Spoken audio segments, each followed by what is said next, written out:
Are you looking at divorce wrong? Currently, we sure look at how we define marriage or a successful marriage wrong. It's only based on longevity. Think about it. People view divorce as the failure in marriage, but you're telling me staying together in a relationship where you're miserable is success? That the only way to be successful in the marriage is for one of you to die? Think about that. So, what if the most loving and kind thing you can do for both of you and the kids is to get a divorce? Because if you don't have a loving, connected, and intimate relationship, why are you still together? Think about that. So I hear this all the time. The wife finally says, I need space, I want a divorce, I want a separation. And they will go through acrobatic backflips to do whatever they think will save the marriage. Yet they don't like her. She's not a nice person. And it's all because, well, I don't want to be seen as a failure. I don't want a divorce. Even though they've not been happy. They feel like an ATM or a taxi driver. And their needs are never considered. So what if divorce is the correction to the mistake you made when you were young and dumb and married somebody you shouldn't have?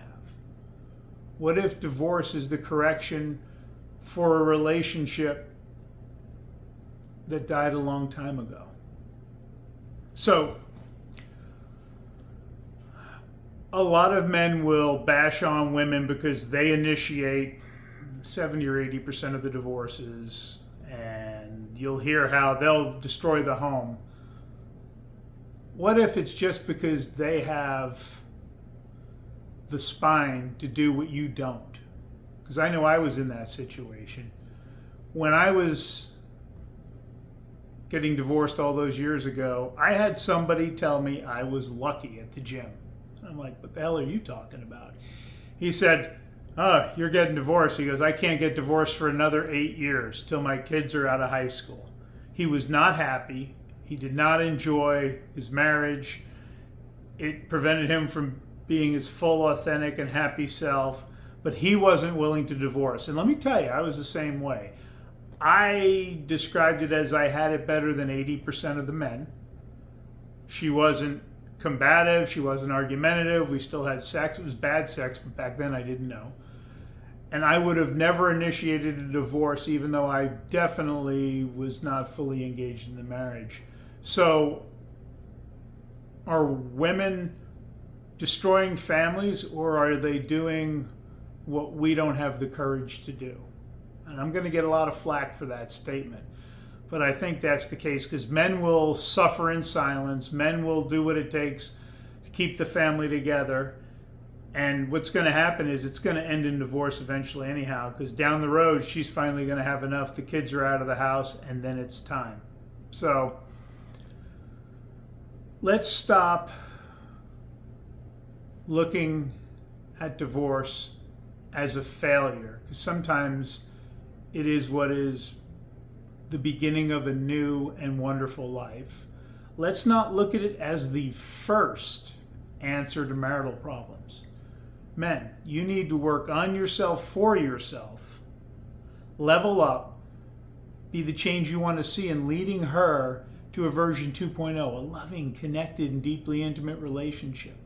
And when you get there, if she chooses not to follow, you will handle the process of going through a divorce and leading it so much better. You will move on in a much better place than I did and many men do when they don't work on themselves and I was being an angry victim. What was done to me. Now, 20 years later, give or take, almost 20 years, best thing that ever happened to me. Put me on the whole path to help men on this journey, and I've figured out how to create an amazing relationship, and I'm grateful for all the lessons along the way. If you're struggling with this, reach out to the contact information below or join us in Mentoring Men. That contact information is there. There'll be links to courses as well. But you've got to stop just suffering in silence, and you need to start moving forward and working on yourself. Not to save the marriage, brother, but to save yourself. Talk with you later.